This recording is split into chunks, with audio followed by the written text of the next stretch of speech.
Now, before I even get into this video, I see all y'all little trolls out there. Y'all think you funny. Every single one of you guys think you funny. Oh, you so funny. I see y'all taking your shots at me. Yeah, it hurts. Where's your video today? You say it's a video, the biggest L. Alright.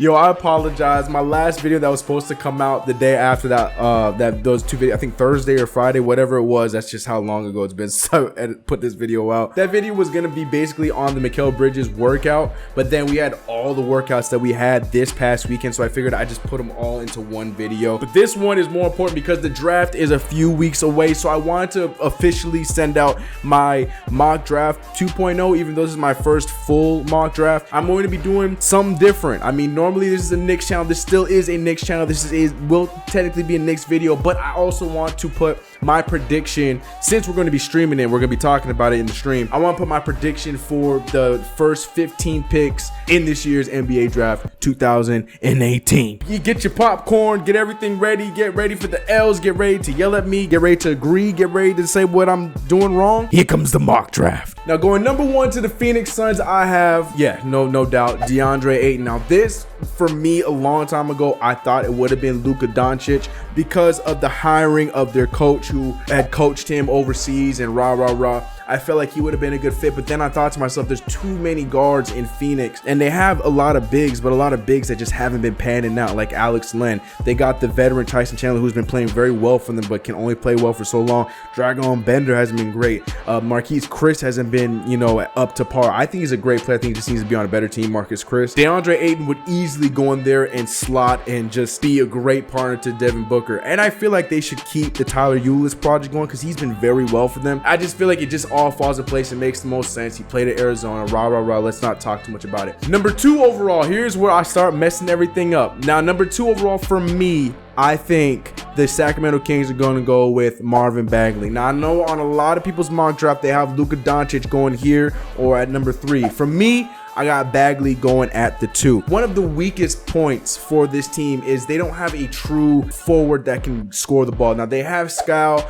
they got Willie Cauley-Stein, but then they don't really have many other people at that position. Yeah, they got Zach Randolph, but he's not probably going to come back. So I feel like he could be the perfect piece that could be that 4, sometimes 3 for that team to go along with De'Aaron Fox, to go along with Buddy Hield, and so on and so forth, so they can keep the youth movement going on. So for the 3rd overall pick to the Atlanta Hawks is nope, I got Mo Bamba. Yes, Luka Doncic continues to drop in my mock draft. I got Mo Bamba going to the Atlanta Hawks. Now, one of the weakest, if not the weakest part of this team that's already weak as it is the loss of Al Horford, aka the center. Now, they do have Dwayne Dedmon, but at the same time, I mean, when you have the option and the possibility to get a transcendent center like Mo Bamba, you get that transcendent center. You put him alongside John Collins, and man, they have a front court for the future. Now, for the Memphis Grizzlies at number 4, I have them selecting Luka Doncic. Now, this team is a team that has guards, but not as, set guards like the other teams. Not saying that the Hawks have a great set of guards. It's just they don't have Marc Gasol, all right? In my opinion, I just feel like the Hawks are going to go with a Mo Bamba over a Luka Doncic. And a Luka Doncic, believe it or not, will probably fit a lot better with this young, and well, not so young, but a youngish Memphis Grizzly team. They still have Marc Gasol and they still have Michael Conley that they have to figure out. But in the perfect world, with a healthy Michael Conley and a healthy Marc Gasol, you add Luka Doncic on there, and if he pans out to be the player that a lot of people are expecting him to be, he will automatically go on and be a great force from the jump. I know they have Tyreke Evans, but Tyreke Evans, it can be a 6-man, which is what he was known to be up until he had to be a starter last year. It just makes the most sense for Luka Doncic to fit into that Memphis Grizzlies team and make them a winning team right now, right away, compared to him going to one of those bad teams. And just to me, it makes the most sense, especially if the other teams pick those needs that they have to fill. All right, that's just my opinion. Now, pick 5, I have the Dallas Mavericks selecting their replacement for Dirk Nowitzki in Jaren Jackson Jr. Now, he's not the same type of player, but I feel like he will slot very well at that 4. Now, I know they have Dwight Powell, and I'm not 100% sure who else they have in that 4 other than him, but I feel like Jaren Jackson would be a great placemat for the 4 spot, and he has potential to be a star for the future. He could even play some 5. I know they have Nerlens Noel, but they're not 100% sure what they're going to do with that, with the extension and rah. The Mavericks have the likes of so many guards: Yogi Ferrell, Seth Curry, how can I forget Dennis Smith Jr., you know. Then at the 3 they have what's his name, they got Harrison Barnes. They have a lot of slots in those, you know, the guard/forward position, but for the big fellas they only have so many, and I feel like he would be a great piece to fit for them. So I think Jaren Jackson going number 5. Number 6 overall, going to the Magic. I'm gonna stick with it. He seemed like he wants to be there. This seems like it's just mutual interest. It just makes the most sense for this team that is in dire need of a transcendent star at the guard. Trae Young's going to the Orlando Magic at number 6. I mean, I don't know what else you want me to say. I don't know if there's much for me to say. It just makes the most sense of any of these players left on the board. I mean, yes, they could go the Colin Sexton route, but this team, the Magic, is a team that has a lot of guys that go to the hoop. They need some scorers from the outside, and they need a leader, a guard that can move the ball. Not saying Colin Sexton isn't a leader. Trae Young looks more to move the ball than Colin Sexton does. That's just the reality of the two positions. And I feel like Trae Young just fits there perfectly. It was like a match made in heaven. They loved the workouts, their interviews. It just lined up too well for them to not pass up on Trae Young. I'd be very surprised, but I wouldn't at the same time if they, you know, decided to go with the Michael Porter at this spot, or even, you know, take our guy Mikal Bridges. But I put Trae Young going to the Magic at number 6 for 2 reasons. Just makes the most sense, and to get him off the board so the Knicks don't make the mistake of drafting him. I know you, Knicks. I know you. Number 7 to the Bulls. This one I had a little bit of problems with because I know that they are looking at our guy Mikal Bridges, but at the same time, they have the potential to get a stud right now, a star right now that can be a superstar. He's a little questionable because of his injury, but I got Michael Porter Jr. going number 7 to the Chicago Bulls. The Chicago Bulls have a great new forward in Lauri Markkanen. They have a potential great situation with Zach LaVine, who came back and looked pretty good. If we can see Chris Dunn continue to up his game like he did last season, he could be the point guard of the future for that team potentially. And I feel like one of the holes they have is like, yeah, they have Denzel Valentine, but other than that, they didn't really have many threes on that team. And Michael Porter Jr. can easily slot in and be that transcendent player for them in the long run. Barring the injury, everything goes well for that team. It just makes the most sense.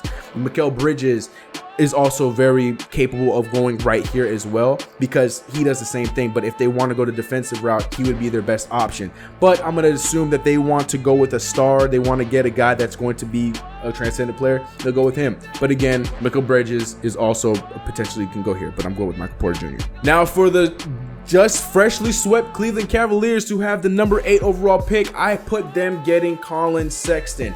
Now, if for whatever case Michael Porter Jr. does not get picked up, I think he will slot here well to replace LeBron James, or even if LeBron James stays, to be a very good piece to play alongside LeBron at the, you know, off the bench, or even starting at the 4 and they can do the Kevin Love thing. But for all you people that think LeBron is leaving, he would have been a good replacement. But in my mock draft right now, I have Michael Porter Jr. off the boards, meaning that they need a point guard, which is what they ultimately need in the first place, and Colin Sexton is their guy. Colin Sexton will go in there and be the Russell Westbrook for this team, with or without LeBron James. Personally, I feel like Colin Sexton could be enough to help sway LeBron's decision to stay in Cleveland. Honestly, I don't know if Cleveland itself is the reason why LeBron wants to leave. It has to be the front office more than anything. Dan Gilbert is probably the reason why he's probably going to leave. But if the kids and the family want him to stay, and, you know, enough of his teammates, you know, make him feel right, LeBron staying there and having Colin Sexton as his point guard, making the right moves in free agency, making some trades, getting rid of some of these books, the Cleveland Cavaliers will be right back in the finals right away. And with Colin Sexton, he's the kind of point guard that for his age will play very mature, and I feel like that just makes the most sense. So I got Colin Sexton going number 8 to the Cleveland Cavaliers. Let's go to our pick number 9. Now, I tried my best to make this unbiased as possible. I know it's going to not sound that way because of who I put here, but in my brain, I can't put the two together of us drafting Wendell Carter Jr. over Mikal Bridges. Therefore, Mikal Bridges goes number 9 to us, the New York Knicks. Now, I know a lot of you guys are gonna say, oh, of course he said that. He did everything in his power to make him survive. This is my unbiased opinion, okay? It just makes the most sense. As an NBA fan, a basketball fan looking at this team, Mikal Bridges would fit this team so perfectly. The weakest spot on this team is the 3. Okay, we had Tim Hardaway Jr. starting at the 3 for us the majority of the season. We have the potential to bring back Enes Kanter, which we probably will. We have the potential to get some of these other bigs in free agency. Wendell Carter will probably be great, but right now we need to be continuing to grow on the defensive ends on each front. We have Ntilikina at the guard. We could possibly have Mikal Bridges at the 3, and then we have KP up in the big. You know what I mean? So we have a defensive-minded guy at each front. So to me, it just makes the most sense for Mikal Bridges. Now, yes, is this what I want? 100%. Is this what I feel will happen? In my genuine heart of hearts, I really think that it would happen. So I have Mikal Bridges going number 9 to us. Let me know in the comments below if you think I'm crazy, or if you think I just formed it that way, or if this makes sense, but comment below. Number 10, the 76ers have the Lakers pick, and they will go with Lonnie Walker. This is another one that I think could potentially go to the Knicks. I think the Knicks could go with Wendell Carter, Mikal Bridges, Lonnie Walker, or even, believe it or not, Zaire Smith jumping up. I know a lot of you guys have been seeing that, but I think its potential could happen. But I think Lonnie Walker would go and slot very well at the 2 for the Philadelphia 76ers. Excuse me, I'm going to call them the Cleveland 76ers. The Philadelphia 76ers, because right now they have Markelle Fultz, they have Ben Simmons, they have Saric, they got Joel Embiid. To me, I know they have JJ Redick. They had JJ Redick. They would have to re-sign him, but you know, I feel like Lonnie Walker would be a fantastic addition to the likes of Ben Simmons and Joel Embiid, as well as Markelle Fultz. I'm blanking on names, so many names to remember. It just makes the most sense for that team and for that unit. They would be crazy to pass him up at number 10, especially if he survives this far. Now, in my opinion, I feel like the Charlotte Hornets are going to try to do whatever they can to get rid of Kemba Walker. This is just my personal opinion. I don't know when it's going to happen. I don't know if it's going to happen soon. I don't know if it's going to happen later. I feel like Kemba Walker is on his way out for the Charlotte Hornets. That's just my opinion. So whether or not they keep him or not, I feel like they're going to go the guard route. And I think this one, because of Colin Sexton being gone and Trae Young being gone, they're going to go the route of Shai Alexander. Now, he is a great guard. He's going to be very underrated in this draft. And I feel like him getting picked up here for the Charlotte Hornets makes the most sense. Even if he stays, Kemba Walker that is, stays, and he plays backup to him, that's the backup that they could use. I almost went the Wendell Carter route on this one, but I know they still are going with the Dwight Howard project. They have Cody Zell, who they still in their mind think is like the next best thing since sliced bread. Kaminsky's been doing great at the 4 and the 5. They got William Herman Gomez. They got a lot of bigs, so to me, it just doesn't make any sense for them to go to Wendell Carter, and they're going to go with Shai Alexander for the number 10th pick, number 11th pick, more that order. So 12 and 13 go to the Los Angeles Clippers, and this is how I think it's going to go. They're going to go with Wendell Carter Jr. at 12, and then they're going to go with Kevin Knox at 13. Now, why go Wendell Carter when they have DeAndre Jordan? Well, their 4 is Tobias Harris. Tobias Harris could move down and be his true position, and the 3, they have Wendell Carter and they put him next to DeAndre Jordan, and that builds a crazy brick wall. Now, Wendell Carter is known for defense and his rebounding, but he is also a great offensive scorer. He can score the 3 clip, so him playing the 4 would make sense. Or you could even have him coming off the bench, which is fine. I know they got big Marjanovic or whatever his name is, Boban. I just feel like Wendell Carter would be so hard for them to give up on, especially if they decide to pull that trigger and trade DeAndre Jordan like we thought that was going to happen last year. So that's their 2 picks. And I mean, Kevin Knox is going to be a great piece. I just feel like of the forwards that we've had so far, he just is number 3 in my opinion. I know a lot of you guys disagree, but I just feel like him stalling on the Clippers makes the most sense. I mean, he is that forward or guard for them of the future, barring that Tobias Harris has another great season. Kevin Knox going to take over, and the Clippers going to have a nice squad for a little bit. Now, these last 2 I'm going to make really quick. Number 14 is the Nuggets, and I think they're going to get Robert Williams, another slept-on big man that's going to help this team out to fill in the spots that Ken Farid just hasn't been doing. I know they had a great year out of Lyles, who played well, but I just feel like Robert Williams is going to be a great slot, and he has a potential to be a star player as well, like a lot of these guys in the rest of the draft.